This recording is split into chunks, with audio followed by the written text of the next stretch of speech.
شوہر بہت زیادہ نادار و مفلس ہے، تب بھی اسی شوہر کے ساتھ وفاداری کرو، اس کے ساتھ غداری مت کرو۔ اگر کوئی انسان کتنا ہی زیور کا لالچ دے، کتنی دولت کا لالچ دے، کتنے ہی کاروں میں بائک پہ گھومنے پھرنے کا لالچ دے، کبھی کسی کی طرف نگاہ اٹھا کر نہ دیکھنا، اس لیے کہ اگر دنیا کے اندر کسی کے زیور کے لالچ میں پھنس کر، اگر کسی دنیا دار انسان کی لالچ میں آ کر تم اپنی آبرو کا سودا کر بیٹھو گی، تم اپنی عزت کا سودا کر بیٹھو گی، سب کچھ چلا جائے گا، دنیا میں عزت بھی چلی جائے گی اور آخرت میں تم جہنم کا ایندھن بنو گی۔ اور اگر تم نے اپنی عزت کو سنبھال کر رکھا، اپنی حیا کو سنبھال کر رکھا اور غریب شوہر کے ساتھ تم نے وفاداری کے ساتھ اپنے شوہر کے ساتھ وفاداری کی، تو نبی کا فرمان سنو، میرے آقا فرماتے ہیں جو عورت اپنے غریب شوہر کے ساتھ وفاداری کے ساتھ رہتی ہے، اپنی آبرو کا سودا نہیں کرتی، ایسی عورت کو اللہ میری بیٹی فاطمہ کے ساتھ بغیر حساب و کتاب جنت میں داخل فرمائے گا۔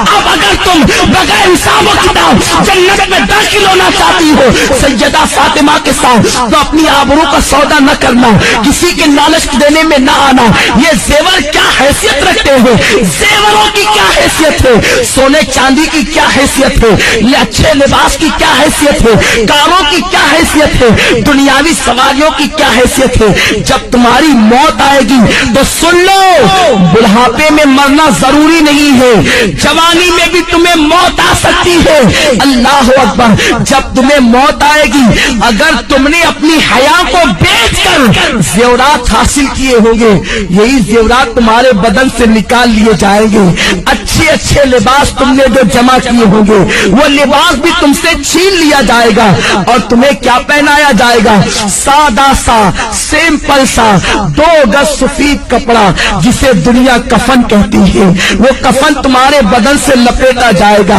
کافور کی وہ غمگین خوشبو تمہارے بدن سے لگائی جائے گی۔ تمہاری سہیلیاں آج جو تم سے کہتی ہے چل اس غربت میں کیا رکھا ہے، اس غربت میں کیا رکھا ہے، چل چل کر عیش کی زندگی گزار، یاد رکھنا ان ظالموں کی بات کبھی مت سننا۔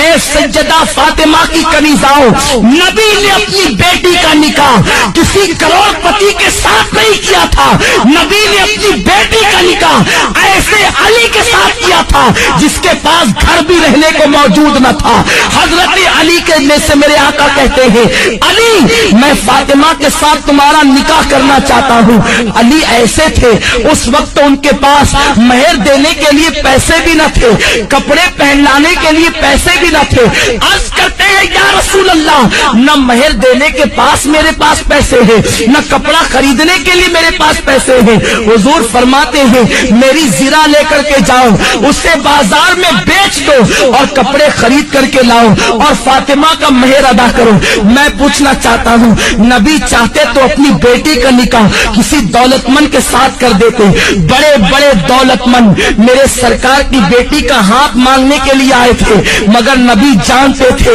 اگر میں نے اپنی بیٹی کا نکاح کسی دولت مند کے ساتھ کر دیا تو میری امت کی بیٹیوں کا کیا ہوگا، میری امت کی بیٹیاں زندگی کیسے گزارے گی۔ نبی نے اپنی بیٹی کا نکاح ایک غریب علی کے ساتھ کر کے دنیا کو بتا دیا کہ غریب شوہر کے ساتھ ایمانداری اور وفاداری کے ساتھ اپنی زندگی